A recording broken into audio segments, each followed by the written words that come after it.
নমস্কার বন্ধুরা, শম্পা কিচেনে আপনাদের স্বাগত। আশা করি আপনারা সবাই ভালো আছেন। আর আজকে আমি চলে এসেছি আবার একটা নতুন রেসিপি নিয়ে। রেসিপিটি আজকে আমরা বানিয়ে নেব পটল চিংড়ি। তাহলে চলুন ভিডিওটি শুরু করি, আর আপনারা ভিডিওটি প্রথম থেকে শেষ অবধি দেখতে থাকবেন। রেসিপিটি করার জন্য যা যা লাগবে উপকরণগুলি সেগুলি হলো এখানে চিংড়ি মাছ, পটল আমি এইভাবে ভালো করে ধুয়ে কেটে নিয়েছি। এখানে আলু, দুটো বড় বড় আলু এরকম ছোট ছোট করে কেটে নিয়েছি। সর্ষের তেল, টমেটো কুচি, পেঁয়াজ কুচি, এখানে তেলের মধ্যে ফোড়ন দেওয়ার জন্য কিছু গোটা মশলা, এখানে কাঁচা লঙ্কা বাটা, জিরে বাটা, আদা রসুন বাটা, এখানে ধনিয়া গুঁড়ো, এখানে কাশ্মীরি লঙ্কার গুঁড়ো। কড়াই গরম করে নিয়েছি, এবার কড়াইতে দিয়ে দেবো সর্ষের তেল।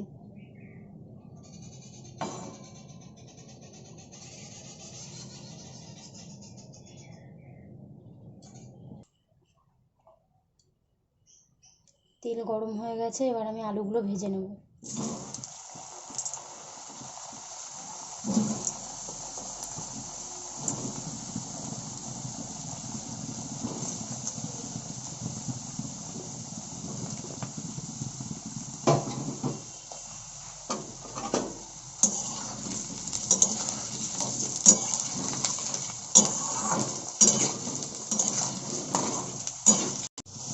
আলুটা আমি এইভাবে লাল করে ভেজে নিয়েছি, এবার আমি তুলে নেব।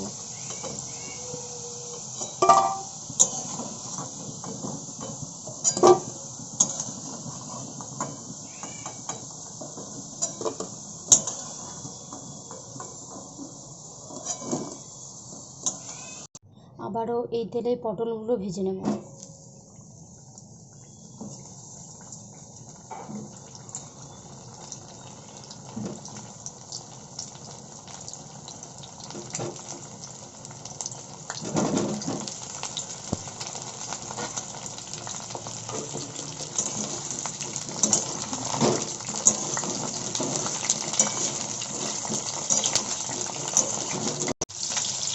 পটলগুলো আমি এইভাবে লাল করে ভেজে নিয়েছি, এবার এটা তুলে নেব।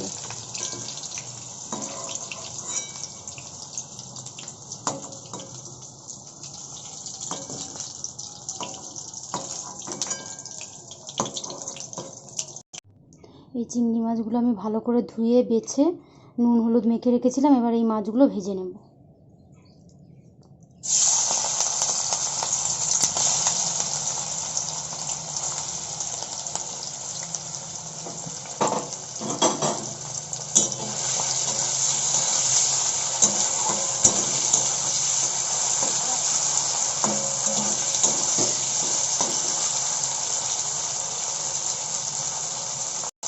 চিংড়ি মাছটা আমি হালকা করে ভেজে নিয়েছি, এবার আমি মাছটা তুলে নেব। চিংড়ি মাছ বেশি ভাজার দরকার নেই, বেশি ভাজলে মাছটা শক্ত হয়ে যায়।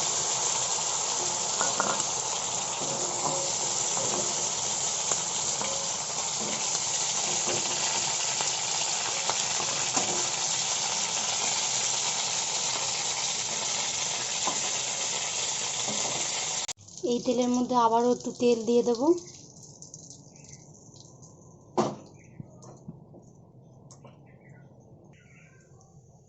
তেলটা গরম হয়ে গেছে, এবার এই গোটা মশলাগুলো দিয়ে দেবো।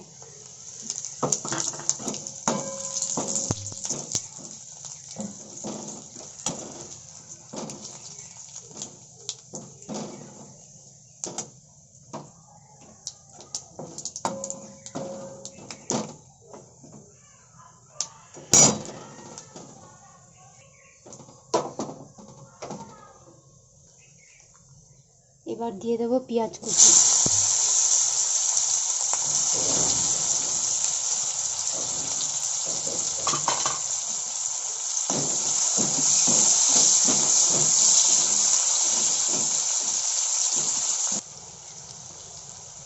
এবার দেব টমেটো কুচি।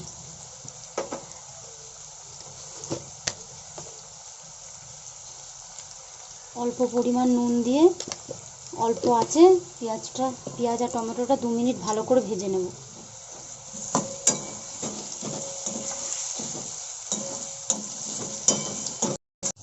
পেঁয়াজ টমেটোটা খুব ভালোভাবে ভাজা হয়ে গেছে, এবার দিয়ে দেবো আদা রসুন বাটা।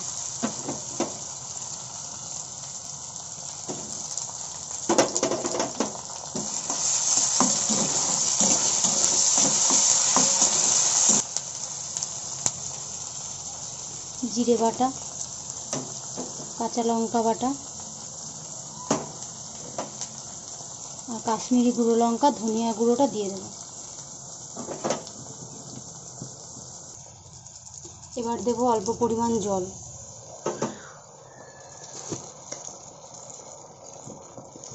আরও 1 চামচ নুন দিয়ে দেবো। দিয়ে দেবো 2 চামচ পরিমাণ হলুদ গুঁড়ো।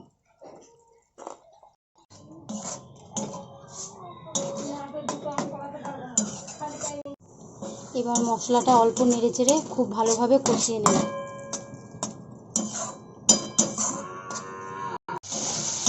মশলাটা আমার খুব ভালোভাবে কষানো হয়ে গেছে। এবারে দিয়ে দেবো ভেজে রাখা আলু আর পটলগুলো দিয়ে দেবো।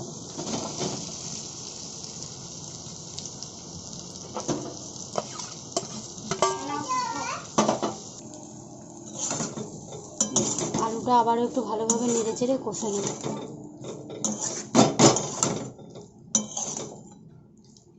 এবার দিয়ে দেবো ভেজে রাখা চিংড়ি মাছ।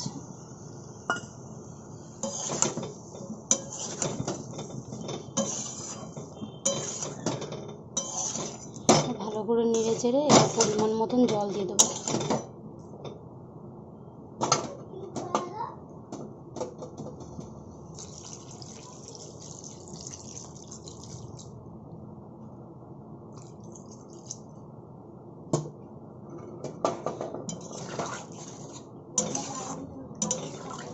এবার এই জলটা একটু ফোটা পর্যন্ত অপেক্ষা করব।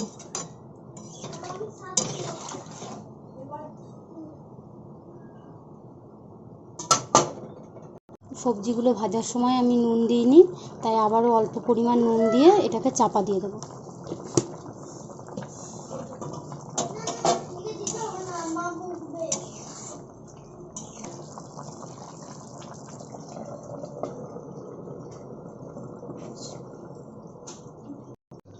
ঢাকাটা খুলে দেখে নেব আলুটা সেদ্ধ হয়েছে কিনা।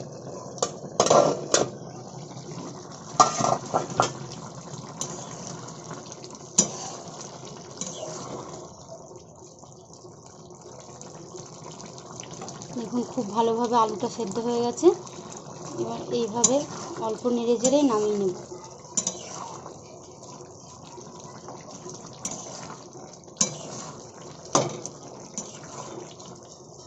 তরকারিটা আমার রেডি হয়ে গেছে।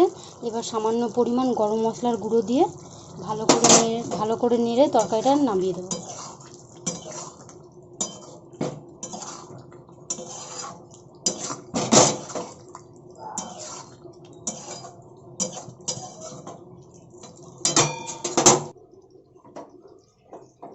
ঘরোয়া পদ্ধতিতে খুব সামান্য উপকরণেই এই পটল চিংড়ি তৈরি করা যাবে। আপনারা বাড়িতে একবার তৈরি করে দেখবেন।